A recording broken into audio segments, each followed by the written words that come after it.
চাওক 2022 জুন মাহত আমি যিমানখিনি জানো 19 জুনত এইটো এই যে বেতুখান্দিত চুইচ গেটত যি পানী সোমায়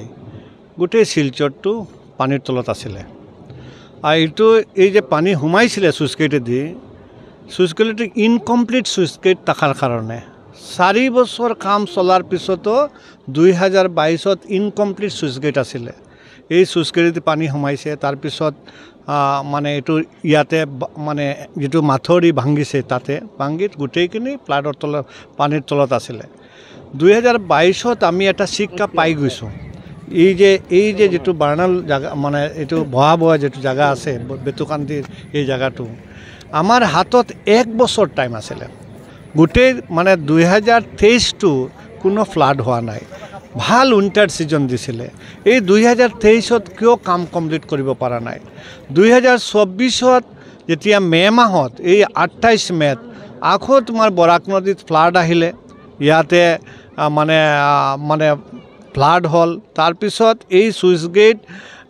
বন কৰাৰ কাৰণে যুদ্ধ গতিতে কাম কৰিব লগা হৈছে এটা সুইচ গেট নতুন সুইচ গেট 1 বছৰ হোৱা নাই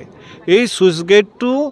বন কৰাৰ কাৰণে আমি মেচিনাৰী ইউজ কৰিব লগা হৈছে মানে এটো হল কিয় আনসাইন্টিফিক ভাবে এই সুইচ গেটটো বনা হল এটো ঠিকাদার কোন আছিল কিয় সুইচ গেটৰ এই ডোৰটো তলৰ পালে নগল এটো কিয় জাম হৈ গল কিয় আমি বেলেগ শাটাৰ বনাই বস্তা দি মানে আমি বন কৰিব লগা হল এটোৰ কাৰণে দায়ী কোন হল এটো চিন্তা নকৰি খালি সদায় মানুহক দোষী থাকে যে আমাৰ এই মানুহৰ কাৰণে এটো হৈছে হিটুৰ হৈছে আসি চাওক এই যে বেতুখান্দি অঞ্চল যেটা এই যে বৰাকপাৰেৰ 3টা revenue village Berenga part 3 part 4 part 5 আৰু মধুৰবন্দৰ এটা পাৰ্ট মধুৰবন্দ 11 এই গুটেইখিনি মানুহ পানীৰ তলত আজি পানীৰ তলত 28 তাৰিখ পানী হৈছিলে 15 দিন হৈছে বৰাক নদীৰ পানী ফ্লাড লেভেলৰ তলত আছে কিন্তু মইছাৰ পানী ফ্লাড লেভেলৰ বহুত ওপৰত আছে প্ৰত্যেকটা মানুহৰ ঘৰত পানী আছে প্ৰত্যেকটা মানুহৰ ঘৰৰ পুষ্কৰণী যেটো পানীৰ ভিতৰত মানুহ খাৱাৰ পানী নাই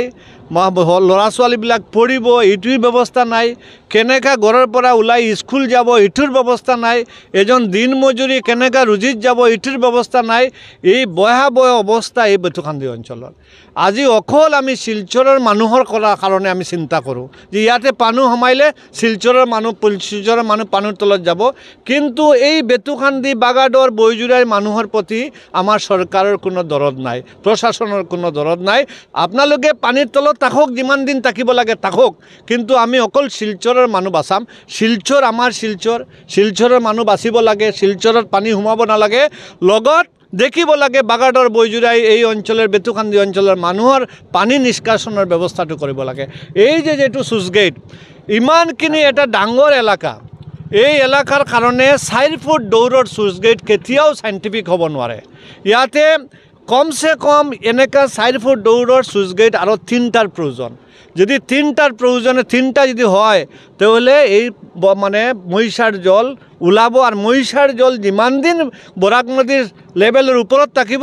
এই যে মাথুৰি কেতিয়াও লাষ্টিং কৰিব নোৱাৰে এই মাথুৰিৰ তলত দিয়া মইছাৰ জলৰ পানী বৰাকত আহিব মানে স্লিপিং হ'ব তাৰ পিছত এটো ইৰোশন হৈ যাব আপোনালোকে দেখিছে অলপ আগতে ভয়াবহ অৱস্থা এই অৱস্থাত আজি কি হৈছে যে এই যে পুৰানা মাথুৰিটো এটা কি হৈছে যে এটো মানে